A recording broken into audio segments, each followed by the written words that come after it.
俗称菜瓜布肺肺纤维化初期咳嗽症状，总让人误会是小感冒而延误就医。尤其发病原因不明的特发性肺纤维化病情不可逆，未及时治疗，5年存活时间竟比许多癌症还低。台湾胸腔及重症加护医学会理事长王鹤健表示，当肺部开始有纤维化的迹象，医师在听诊后背下肺叶时，就可听到有如魔鬼毡撕开的声音，呼吁民众若有出现咳、喘、累3大症状且已经持续8周以上，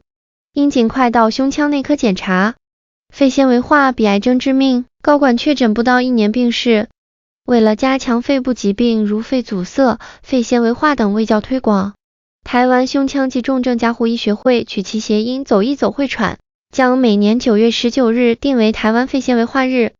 今年首度携手中华民国风湿病医学会，并邀请国健署烟害防治组组长罗素英莅临指导，于日前号召逾500名高危险族群50岁以上、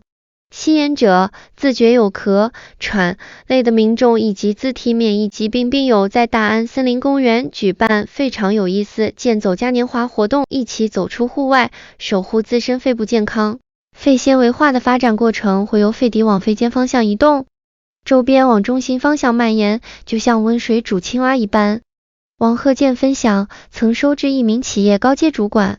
平时有咳、喘症状，自认身体硬朗还能负荷，便不以为意，加上当时没有听诊后背下肺叶的完整检查观念，直到一次健检时发现 CA199 指数偏高，误以为是恶性肿瘤，转诊至胸腔内科才发现确诊特发性肺纤维化，很快的病情急性恶化，不到1年即病逝。王鹤健指出，特发性肺纤维化不可逆，并有容易因外部因素刺激导致肺功能急速下降，严重者走几步路就觉得气喘吁吁，甚至感到呼吸困难。由于疾病进展因人而异且变化多端，若未及早发现并适当治疗，5年存活时间比许多癌症还低。中华民国风湿病医学会理事长郑天才强调，自体免疫疾病病友也是肺纤维化的高风险族群，提醒病友对于呼吸道症状或身体异状千万不可掉以轻心。护肺3招教你从明显定位及时把关肺部健康。为提高大众对于肺部健康的警觉，专家们在活动现场传递护肺3招，包括民众若有咳、喘、累3大症状务必提高警觉，高危险族群应落实听诊后背下肺叶的完整检查，自体免疫患者每3至6个月应定期安排肺功能检查。专家提到，肺纤维化常见症状为咳、喘、累，临床观察到患者往往都要咳到无法入睡，或打扰到别人时才肯就医，一旦确诊肺功能早已严重下降，重病者还需住院插管。此外，慢性阻塞性肺病 COPD 也易遭大众忽略，建议民众出现湿咳、多痰、易喘症状且持续达3周以上，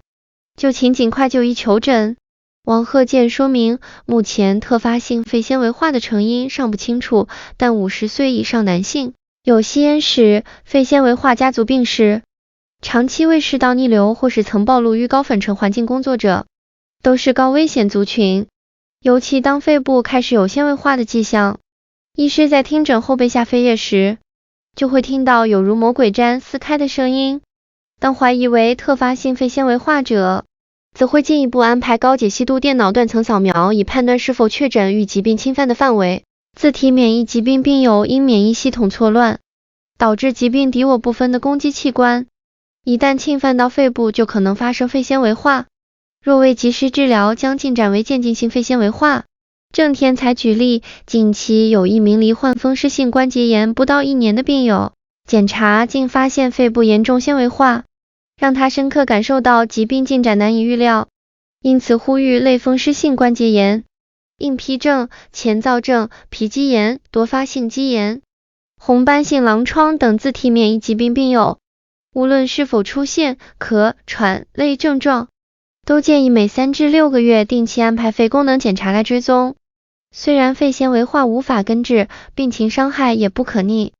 但近年已有抗肺纤维化药物可协助病友改善症状，恢复生活品质，甚至能延缓肺功能下降程度。避免疾病持续恶化。郑天才强调，病友也要配合医嘱，若有症状都要及时向医师反映，